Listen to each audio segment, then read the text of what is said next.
Hey guys, this is Srini and you're watching Python tutorial videos on my YouTube channel Python for Microscopists. In today's tutorial, I'm going to talk about histogram equalization and contrast limiting adaptive histogram equalization, CLAHE for short, to improve contrast in your images. In fact, I did cover this topic as part of one of my previous tutorial videos, but since in the new series of videos I'm talking about image processing operations, I thought I should record another video because this topic does deserve a second look at it. Okay, now histogram equalization is a way of stretching the histogram to include all ranges in your image histogram. Okay, so in fact, let's go to the drawing board so I can visually explain exactly what I mean there. So here is our drawing board, and as you know, every digital image, let's draw a digital image here. Okay, it's made up of pixels, right? Again, basics, and I am not good at drawing, as you can tell.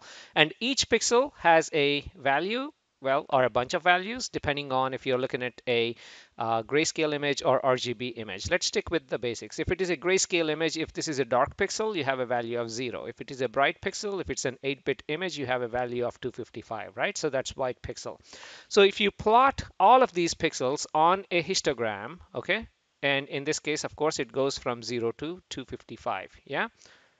And you see, and this is like on the Y scale, you have the frequency or the number of pixels that have a specific value. Let's say if this image is completely overexposed with very low contrast, then you probably have a histogram, let's say somewhat that looks like this, okay? Where all the information in the image is contained between these two in this range. So if you look at an image that has this type of histogram, it looks very much washed out. So histogram equalization is nothing but, let me change the color here.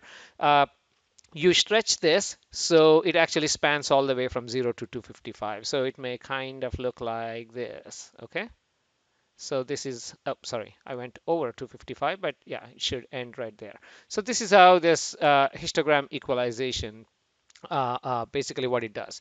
So it stretches the histogram so it includes all the values from whatever the range. In this example, 0 to 255. But this type of stretching is probably not ideal, as you'll see in our example images, because it gives either too bright or too dark regions in this image, because these pixels are forced to go towards white and forced to go towards the dark region. Okay, especially if your images have very large intensity variations, then it may look even more weird. This is exactly why we have our second algorithm that we're going to talk about, our second approach, CLAHE. This is contrast limited adaptive histogram equalization. Yeah, mouthful. So this is, again, we have this because regular histogram equalization, it uses the global contrast. It uses this entire histogram. Yeah, so this is why it results in either too dark or too bright regions. Okay, now what if we can confine it to specific regions? That's what adaptive histogram equalization actually does. So this part, adaptive histogram equalization, it divides the image. If we have a very large, let me redraw an image with a whole bunch of pixels, it divides this image into small tiles. Okay, it divides this into a small tile, but you have many pixels here. Okay, you have a whole bunch of pixels here. It divides your image into small tiles. Okay, think of this as super pixels or something. Each tile, okay, typically if you're using, I think, OpenCV, each tile is by default 8 by 8. You can of course change it, but this is what the size of each tile is. And within each tile, the histogram is equalized. So whatever we are doing there, histogram equalization, it's actually done per each tile. That's it. That's what the adaptive histogram equalization part is.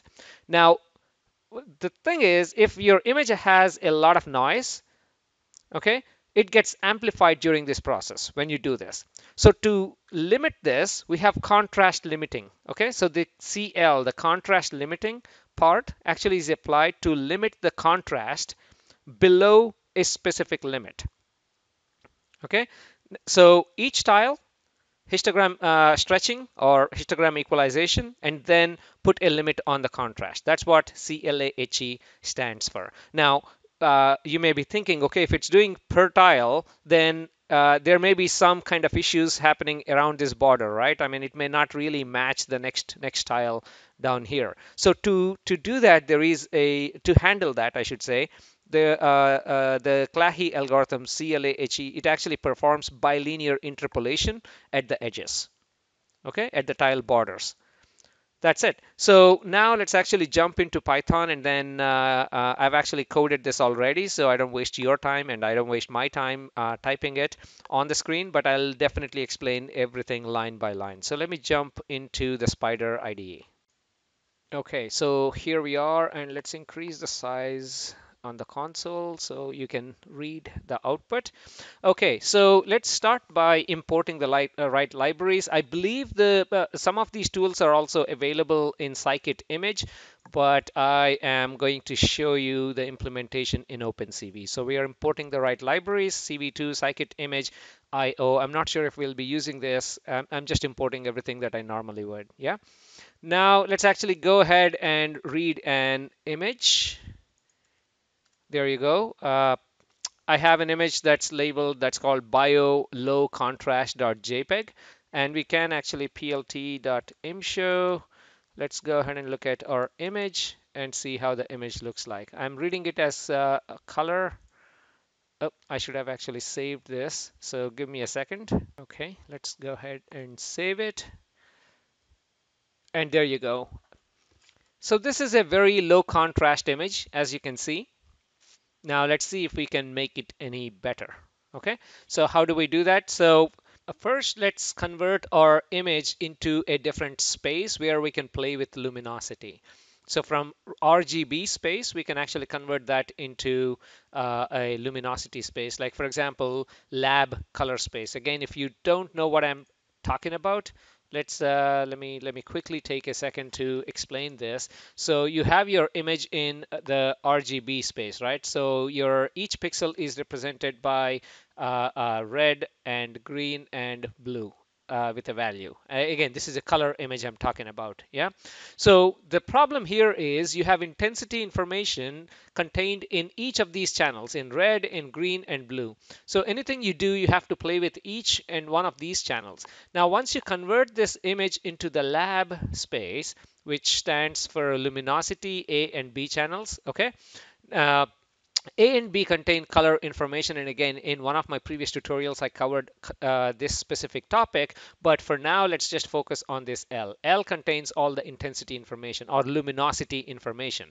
So by applying histogram equalization only to L channel and separating the colors, we can always mix the colors back and then get the original image back. Okay, so this is the idea. So let's go to our Spider interface now, and how do we convert this color space? It's again pretty straightforward. In OpenCV you have a way of doing it, and this is how you do it. Okay, lab, I'm just calling it lab image, and this is CV2 CVT color, and I'm changing this from BGR to lab. Okay, again, we are working with OpenCV, so it's BGR and not RGB. Okay, so now that we have an image, in fact, let's go ahead and run this up to this point. Okay, and you can see here that now I have my original image, which is unsigned integer, 229 by 259 in size and 3 channels there. My lab image also has 3 channels, except now my luminosity information is contained within the first channel. So let's go ahead and split the channels. And you know how to do that. OpenCV, you have cv2.split. So now if I run this, now I'll have values for L, A, and B. And again, I'm not going to get into the range of A and B and all of that, but if I open the L values, you can see this is our luminosity. This is our intensity values. So all we need to do is now apply our algorithm for histogram equalization, for example, onto only this L channel. So let's go ahead and do that. I'm going to copy this again and paste it. And this is how we are going to equalize. So it is cv2.equalize hist and 1. In fact, if you're curious, we can only look at, let's go ahead and do that. Plot, what do I want to plot? I want to plot histogram. have to think there for a second. And let's actually plot L. And flat is basically it takes the two dimensions and flattens it into 1D array. Okay, so how many bins? Let's just go ahead and put 100 bins. Okay, and let's do a range of 0 to 255. Okay, and that should do it. So let's go ahead and plot it.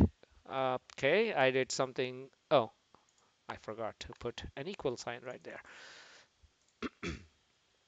Okay, there you go. So if you look at this histogram, it looks like the one I tried to display in by drawing, right? I mean, most of the information is contained between about 120-ish to 250. Yeah.